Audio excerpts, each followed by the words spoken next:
So one of the cool things about pickleball right now is that you can accomplish a lot with different kinds of technique.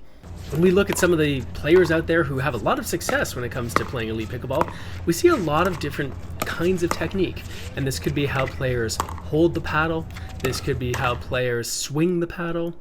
But one of the things that we see that's in common, really kind of across the board, is that good players care about the setup. They care about how they receive the ball. And this is true whether we're talking about a return of serve, or getting ready to play a drop, or getting ready to play a drive, volleying, hitting an overhead smash.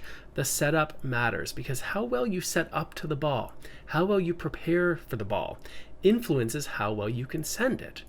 Because the truth is, when you play pickleball, you've got to be really precise if you want to be able to hit the ball exactly where you want. You have to be able to control the paddle angle. You've got to be able to control the paddle speed. You've got to be able to control the swing path. And the more you're moving as you hit these balls, the harder it is to control all of those variables. So why don't we take a look at some really great players having really great setups. When we're talking about the setup, we're talking about what we're doing with the paddle and our body. A good setup has us preparing the paddle early, so we're not rushing as we hit the ball. As soon as you identified that the ball is coming to your right or left side of your body, you should prepare it.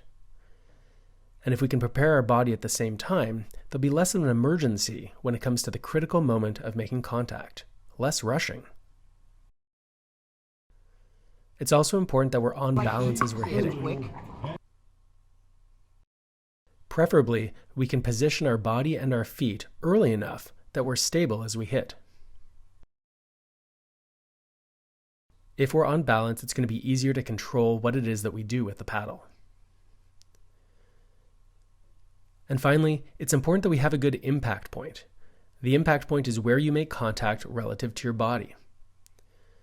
A good impact point is a comfortable distance away from your body and slightly out front between your body and the net.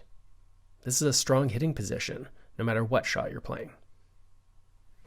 So there you go, the setup matters. Strong pickleball players care not just about how they send the ball, but how they receive the ball. They know that how they receive the ball, how they set up, how they prepare, will influence what they can do with it. Now, are you always going to have a great setup? No, of course not. Sometimes you have to improvise. You've got to be able to hit on the run. And sometimes we call this having dynamic balance. So here's something you can do to improve your setup at home. Let's imagine that every time you hit the ball, there's a photographer who's taking a picture. And every time you make contact, that picture gets taken. And afterwards, all of those pictures get put up on the back fence or the back wall at your gym of you making contact. Now, what we should see ideally is that every single one of those pictures looks the same. And that's not because the ball that was sent to you is the same. Sometimes it's shorter and sometimes it's deeper, sometimes it's higher, sometimes it's lower, sometimes it's faster, sometimes it's slower, sometimes there's one kind of spin, sometimes there's another kind of spin, right? So the ball you receive is always going to be different.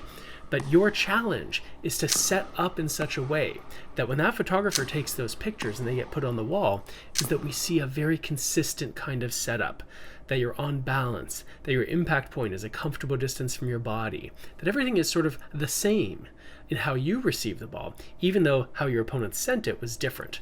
And that's something you can go out and practice right away to help improve your setup.